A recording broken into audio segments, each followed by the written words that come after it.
안녕하세요. 김성길 목사와 함께하는 GTS 말씀 묵상 시간입니다.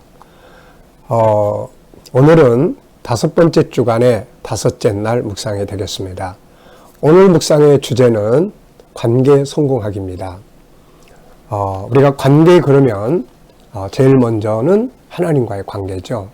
그 다음에는 나 자신과의 관계, 그리고 가족이나 이웃과의 관계, 그리고 주변 만물과 환경, 그리고 내가 하는 업무, 그리고 공부, 이런 것들과의 관계가 되겠습니다.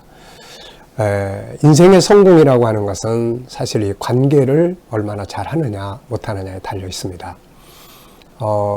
우리가 창세기 1장 27절부터 31절을 보면은 하나님이 사람을 만드시고 관계 속에서 살도록 질서를 만들어 놓으셨습니다.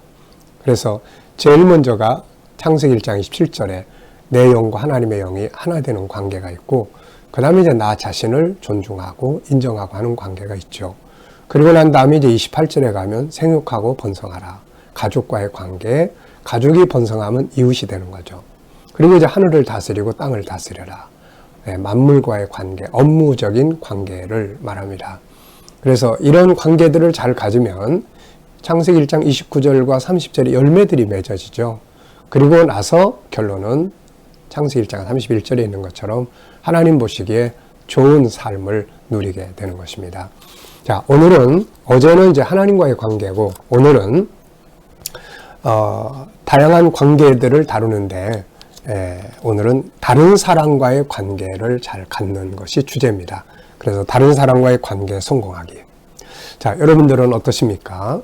가족이나 이웃들과의 관계는 어떠시고요? 또 부모 자녀 간의 관계, 또 부부 간의 관계는 어떻습니까? 직장의 동료들과의 관계는 어떤지요? 자, 93페이지를 보시면 관계를 잘 갖기 위해서 여러분들에게 드리는 팁이 있습니다. 먼저 이 도표는 사람을 잘 이해해야 되는 도표예요. 맨 밑에 사람은 누구나 다 뭔가를 이루고자 하는 본능을 가지고 있고, 이게 잘 안 될 때 만들어지는 마음의 상처들이 있습니다. 그리고 이게 이제 밖으로 표출되는 거죠. 그래서 우리가 사람을 잘 이해하기 위해서는 맨 밑에 본능을 이해하고, 저 사람이 뭐를 원하는구나. 그 다음에 상처를 이해해야 돼요. 많이 아프구나. 겉에 나타난 모습만 보면 사람을 다 이해 못하는 거거든요. 그래서 이걸 보고 잘 이해를 하고, 그 밑에는 15가지의 다른 사람과의 관계를 잘 갖기 위한 그런 팁입니다. 인간을 잘 알고, 또 상처받지 않도록 우선 내 내면을 강화시키고, 함께 성공하고, 신뢰성을 쌓고, 상대방의 성공을 도와주고, 다름을 인정하고, 비교하지 않고, 단점보다는 장점을 찾아서 발전시켜주고, 상대방의 마음과 아픔을 치유하고, 무시와 책망보다는 칭찬과 좋은 점을 찾아서 감사하고, 약한 점을 담당해주고, 책임감 있게 성실하게 대하고, 지지하고 공감하며 응원하고, 업무는 냉정하게 분석하되 인격은 존중하고 아름다운 말을 사용할 줄 아는 것입니다. 이렇게 하면은 좋은 관계가 되는 거죠. 오늘도 좋은 관계들 잘 가져보시기 바랍니다.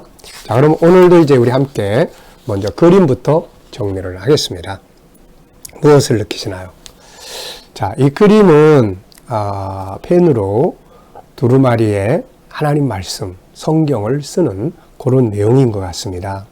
그래서 이렇게 하나님 말씀을 보면 우선 제일 먼저 저는 희망을 느껴요. 하나님 말씀을 보면 희망, 말씀은 희망이야. 그리고 감사, 그리고 길이 보이죠. 답이 있고, 참 말씀은 좋은 것입니다. 자, 두 번째는 여러분들도 이걸 보면서 또 느끼는 거 적어보시면 돼요. 두 번째는 그림을 이제 분석하는 거예요. 보이는 것, 보이지 않는 것. 이런 거 잘하면 삶의 변화, 발전을 만들어낼 수 있습니다. 자, 먼저 저는 하나님의 말씀이 있고요. 그 다음에 이걸 기록하는 종이가 있습니다. 그리고 깃털이 달린 펜이 있고, 그 다음에는 잉크병이 있는 것 같아요. 그래서 이걸 찍어가지고 말씀을 쫙 써나가는 내용인 것 같아요. 자, 보이지 않는 부분에는 뭐가 있을까요? 일단은 하나님이 계시고, 그 다음에는 말씀의 내용이 있습니다. 내용. 그 다음에 또 이 말씀들이 주는 또 은혜가 있고 또 열매들이 있게 되는 거죠. 자, 세 번째입니다. 그림에서 가장 중요한 것은 뭔가요? 이 그림을 보면서 제일 중요한 건 뭐라고 생각하시나요? 저는 하나님과 그분의 말씀이다. 이렇게 적었습니다. 하나님이 제일 중요하죠.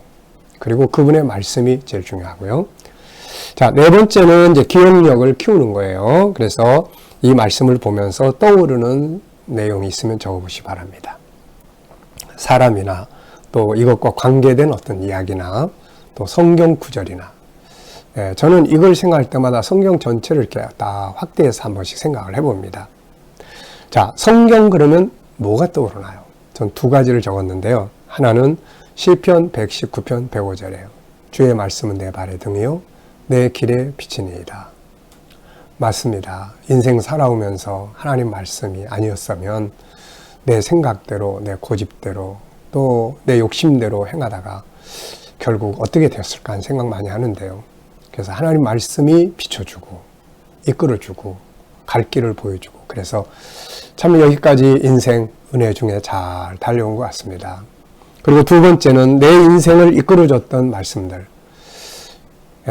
참 많아요. 하나님 말씀, 내 인생을 이끌어줬던 말씀 참 많은데 그 중에 대표적인 것들이 전 네 가지가 있습니다. 네 가지. 하나는 요한복음 3장 32절. 많이 말씀드렸지만 가족들 교통사고로 세상 떠나고 그럴 때, 방황할 때, 예수님까지 버리려고 했을 때 내 마음을 비춰줬던 말씀이 요한복음 3장 32절이에요. 이게 계기가 돼서 천국운동이라는 정체성을 연구해서 만들게 됐고요. 그 다음에 창세기 12장 1절로 3절, 아브라함에게 주셨던 선교적 비전, 이것이 저에게 인생의 목표를 주었고 우리 교회가 탄생하게 된 거죠. 그리고 창세기 1장 27절로 28절, 이 말씀이 세상에 대한 인식을 바꿔줬고, 그래서 이것을 통해서 이제 탄생한 것이 바로 G7입니다. 그리고 이제 지금 열심히 또 연구하는 것은 디모데후서 3장 15절 17절이에요. 하나님의 말씀이 신앙과 함께, 구원에 이르는 신앙과 함께 세상 삶을 온전하게 만들어 가기 위한, 신앙이 삶을 통치하는 다니엘과 같은 그런 교육을 만들어 보자 해서 지금 우리 아이들 GTS를 하고 있습니다. 이렇게 수십 년의 세월을 달려왔지만 이 인생을 달려오게 한 앞에 가는 기관차가 바로 이 구절들이었어요. 참 얼마나 중요합니까? 여러분들도 성경과 관계된 이야기를 적어보시고요. 자, 다섯 번째는 이제 이 그림을 가운데 두고 앞에는 어떤 그림, 다음에 어떤 그림, 한번 상상력을 키워보시기 바랍니다. 저는 앞에는 하나님이 계시해 주시는 내용이 있을 것 같아요. 이걸 듣고 기록하는 거죠.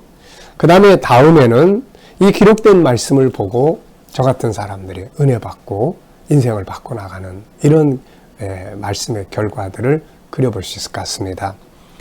이 코너는 오늘의 삶을 우리가 어떻게 살 것인지, 그리고 앞으로 5년 뒤, 10년 뒤에 삶을 위해서 뭘 준비해야 될 것인지, 이런 것들을 좀 생각하게 하는 거거든요. 우리 아이들은 현재의 삶을 검토하면서 다음에 미래적 삶을 한번 점검해 보는 거예요. 자, 오늘 어떻게 살면 내일을 아름답게 만들 수 있을까요? 오늘 무엇을 해야 내일 아름다운 열매를 거둘 수 있고, 오늘 무엇을 준비해야 내일을 보람있게 살 수가 있을까요? 네, 한 번쯤 생각해 보시기 바랍니다. 자, 오늘도 본문 말씀 다 같이 한번 읽어보도록 하겠습니다. 마태오 1장 18절로 25절입니다. 구조는 이 사이, 한번 거의 이제 외우셨으리라 생각을 합니다.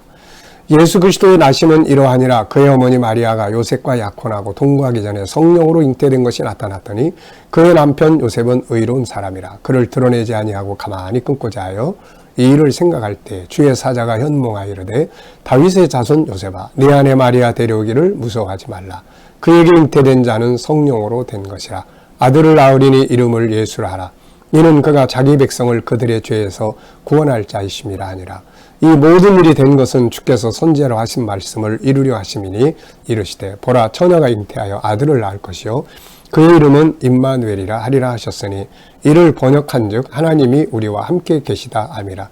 요셉이 잠에서 깨어 일어나 주의 사자의 분부들을 행하여 그의 아내를 데려왔으나 아들을 낳기까지 동침하지 아니하더니 나음의 이름을 예수라 하니라. 아멘. 자, 어제와 오늘 감사한 일들 적어 보시고요. 자, 오늘 전체 본문을 읽고 느끼는 건 무엇인가요? 말씀은 참 볼 때마다 또 다른 느낌을 주잖아요. 오늘은 어떤 느낌을 가지시는지. 저는 4가지를 적어봤습니다. 우선 예수님이 성령으로 잉태하셨다는 것. 두 번째는 요셉의 의로움. 세 번째는 무서워하지 말라는 이 단어. 네, 무서워하지 말라. 참 굉장히 중요한 단어죠. 요셉은 마리아의 벌어진 일을 굉장히 두려워하고 있는 것 같아요, 지금. 그래서 하나님의 사자가 두려워하지 마라. 무서워하지 마라. 오늘 우리도 무서운 일 많잖아요. 코로나를 비롯해서. 근데 이런 말씀들이 굉장히 큰 힘이 됩니다. 네 번째는 이제 임마누엘 하시는 주님. 예수님의 이름을 임마누엘이라고 부르라고 했어요. 그 이유는 하나님이 우리 곁에 계시기 때문이죠. 오늘도 우리 옆에 계신 주님과 소통하면서 하루를 우리가 정말 담대하게 승리해야 되겠습니다. 두 번째입니다. 결혼하지 않은 마리아가 아기를 잉태했을 때 요셉의 마음은 어땠을까요? 참 정말 당혹스러웠을 거예요. 그리고 또 분노, 배신감. 왜냐하면 인간적으로 보면은 이게 뭐 도저히 이해할 수 없잖아요. 도대체 어떤 남자하고 불륜을 했나 하는 이런 것밖에 생각할 게 없어요. 그러다 보면은 서운하고 분노하고 막 좌절하고 막 이런 아픔을 겪었을 것 같아요. 자, 세 번째입니다. 요셉에게 천사가 알려주신 말씀은 무엇이었나요? 이 말씀을 보고 느끼는 건 무엇입니까? 자, 천사가 와서 요셉에게 알려준 건 2가지였어요. 하나는 그 아기의 잉태된 과정을 이야기를 했고, 하나는 배경을 이야기를 했어요. 그래서 아기가 잉태된 과정은 불륜에 의해서가 아니고 바로 성령의 역사하심으로 창조주의 능력으로 잉태된 것이다 라는 말을 전해주죠. 자, 그리고 다음에는 이제 이사야서 7장 14절을 보면은 이제 그 선지자 이사야의 예언을 알려주죠. 그래서 과정은 성령으로 잉태됐는데 그 배경은 바로 이 말씀을 이룬 거다. 보라, 처녀가 잉태하여 아들을 낳으리니 그 이름을 임마누엘이라 하리라. 참, 그래서 이 2가지를 딱 듣고 나니까 요셉은 이제 안심이 된 거죠. 자기가 알고 있던 말씀이니까. 유대인들은 구약의 선지자들의 글을 항상 많이 읽고 외우고 그리고 또 메시아를 기다려왔거든요. 그러니까 결국 답이 하나님 말씀 속에 있는 것 같아요. 네, 그래서 오늘도 우리가 힘들고 어려우면 하나는 하나님으로부터 답이 오니까 주님께 묻고, 또 하나는 말씀 속에 답이 있으니까 꼭 이럴 때 어떤 말씀이 답이 되나, 그리고 말씀을 찾아보고 구해보시면 답을 얻을 수 있습니다. 자, 네 번째는 22절, 23절에서 느낀 것을 적어보고 질문 만드는 거예요. 자, 22절로 23절은 이런 내용입니다. 이 모든 일이 된 것은 주께서 선지자로 하신 말씀을 이루려 하심이니 이르시되 보라, 처녀가 잉태하여 아들을 낳을 것이요 그의 이름은 임마누엘이라 하리라 하셨으니 이를 번역한 즉 하나님 우리와 함께 계시다 함이라. 참 중요한 내용이 나타납니다. 하나는 선지자로 하신 말씀을 이루는 거다. 하나님 말씀은 다 이루어지는 거예요. 그래서 하나님은 미리 말씀하시고 그것을 이루어 가십니다. 네. 우리들도 하나님 말씀을 이루는 삶을 살아야죠. 내 생각대로 행동하는 삶이 아니라 말씀을 생각하고 그걸 이루는 삶을 사는 게 하나님 백성들의 삶이에요. 자, 질문 만들어 보겠습니다. 만약 예수님이 탄생하지 않으셨다면, 예수님이 오시지 않았다면, 또 예수님 입장에서 이런 과정을 거쳐서 세상으로 가라 그럴 때 난 안 갑니다, 난 못 가요 이래 버렸다면 어떤 일이 벌어졌을까요? 오늘 우리가 참 비극적인 인생을 살아가게 되겠죠. 멸망을 향해서 가겠죠. 네, 정말 순종은 이렇게 소중한 결과를 가져와요. 두 번째는 예수님의 탄생의 의미는 뭘까요?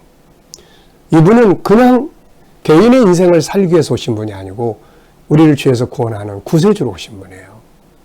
구세주. 그리고 임마누엘로 오신 분입니다. 하나님이 우리 곁에, 인간의 곁에 오시기 위해서 육체를 입고 오신 거죠. 그리고 또 예언을 성취하셨고, 이런 것들이 예수님의 탄생의 중요한 의미가 되겠습니다. 자, 오늘도 응용하고 싶은 말씀이 있으면 하나쯤 적어보시기 바랍니다. 저는 의로운 요셉 배우자, 말씀에서 답을 찾자, 이렇게 적어봤습니다.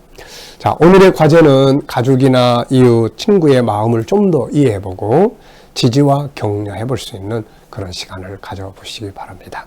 자, 오늘 기도, 재능 개발의 기도는 관계 성공학인데 이런 재능을 감성 재능, EQ라고 이야기를 해요. 그래서 나, 가족, 친구, 이웃, 자연 만물, 공부, 기술, 업무, 환경, 그리고 대화법, 마음 이해하기, 좋은 말 사용, 억압하지 않기, 생명과 삶의 모든 것 존귀하게 여기기, 다양성 인정, 칭찬, 지지, 격려하기 등이 되겠습니다. 오늘도 참 천사가 요셉에게 와서 무서워하지 말라, 이 말씀 줬는데 우리도 그 말씀 기억하면서 오늘도 담대하게 승리해 보시기 바랍니다. 기도하고 마치겠습니다. 주님 감사합니다. 오늘도 주신 말씀들 마음에 잘 기억하고 승리하게 하시고 또 오늘은 특별히 감성 재능들이 발전하게 하여 주옵소서. 나 자신을 존중하고 가족, 이웃들을 존중하고 또 자연 만물, 공부, 기술, 업무, 환경 모든 것들과의 관계를 아름답게 하고 대화법을 잘 익히고 마음을 이해하고 좋은 말을 사용하고 억압하지 않고 생명과 삶의 모든 것을 존귀하게 여기고 다양성을 인정하며 칭찬하고 지지하고 격려할 수 있는 능력이 있게 하여 주옵소서. 주님, 오늘도 우리 자녀들과 또 친척들, 동료들 중에 믿지 않는 자들 다 구원받게 하시고 또 하나님 오늘도 저들이 머무는 곳마다 우리 자녀들과 성도들 머무는 곳마다 함께 하셔서 지금 코로나가 굉장히 확장 중에 있는데 아버지 꼭 지켜 보호하여 주시옵소서. 또 백신 맞는 3차 맞는 성도들 안전하게 보호하여 주시고 또 치료받는 성도들 온전케 하여 주옵소서. 저들이 믿음으로 일하는 직장과 사업장마다 형통하게 하시고 기계적으로 막 살지 않고 창의적으로 살게 하여 주옵소서. 또 새로운 일터를 구하는 자들에게는 좋은 일터들이 예비되게 하여 주옵소서. 오늘 우리 나라와 민족을 붙들어 주시고 하나님 오늘도 이 땅이 거룩한 땅, 선교의 땅 되며 또 하나님 오늘도 이 나라의 지도자들에게 지혜를 주셔서 나라를 바르게 이끌어가게 하시고 또 하나님 이 땅에서 코로나가 속히 소멸되게 하여 주옵소서. 아버지 오늘도 세계 곳곳에 있는 선교사님들과 저들의 사역 가운데 함께 하시고 하나님의 선하신 뜻을 이루어드리게 하여 주옵소서. 감사하며 예수님의 이름으로 기도하옵나이다. 아멘.